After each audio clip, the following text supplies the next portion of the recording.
Bon alors voilà, une fois dans la page d'accueil, on a le choix de modifier le poids par exemple.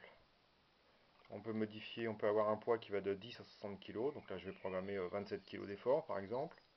Après on peut avoir un menu qui va s'occuper euh, soit du comptage. Alors point de repos, comptage, série, répétition, sélection de l'isocinétique, sélection de l'excentrique. On va prendre l'excentrique par exemple, valider. Voilà, on est à 0% d'excentrique en plus, donc il est égal à l'effort concentrique, tout est noté. Donc là, on peut le faire varier avec le bouton. Donc on va choisir un pourcentage, on va choisir par exemple 12% de plus que l'effort concentrique, ou alors on peut très bien choisir 9% de moins que l'effort concentrique. Ça, c'est au choix.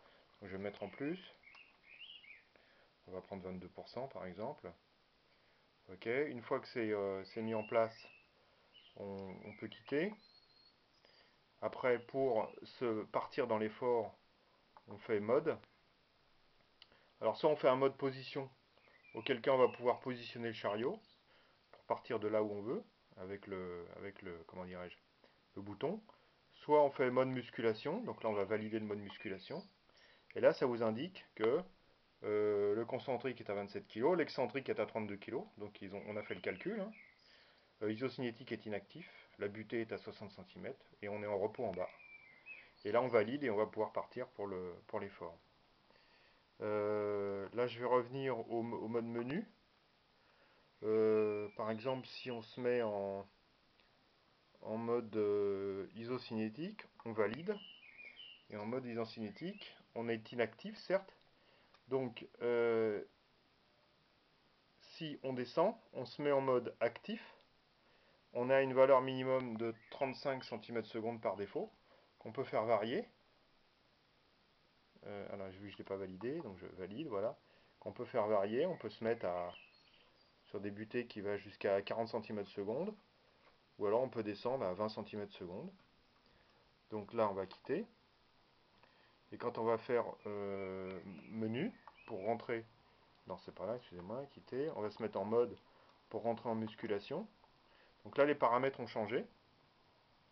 On est en isocinétique actif, et on a une vitesse limite de 23 cm/s, celle qu'on a programmée, tout en ayant un concentrique minimal de 27 kg et un excentrique qui normalement est de 32 kg.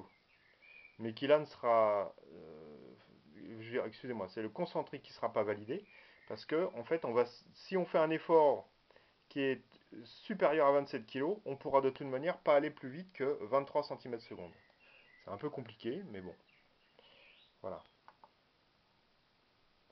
Ça, c'est pour ce qui est les fonctions clavier. Donc il y a tout un tas d'autres fonctions. Hein. Euh, bon, on peut rentrer dans le détail des comptages de répète. Le point de repos, on peut le choisir en haut ou en bas, on va le valider. Voilà. Là, on est en point de repos par défaut chariot en bas.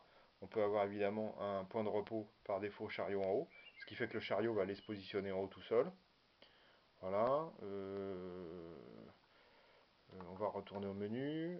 La position de la butée, on peut programmer des positions de butée, c'est-à-dire que la machine va s'arrêter toute seule, non plus à 60 cm du sol, mais à une valeur qu'on aura programmée, en l'occurrence en centimètres. Donc on peut aller à 1 mètre du sol. Donc, ce qui fait que l'effort deviendra nul lorsque le chariot arrivera à 1 mètre du sol. Bon, il y a tout un tas de choses qu'on peut faire. Donc, point de repos, comptage répète, isocinétique, excentrique, position de la butée, point de repos, voilà. Donc là, il n'y a pas énormément de programmes, il doit y en avoir 5 ou 6. Voilà, donc ça vous donne une idée de ce qu'on peut faire au niveau programme sur l'objet.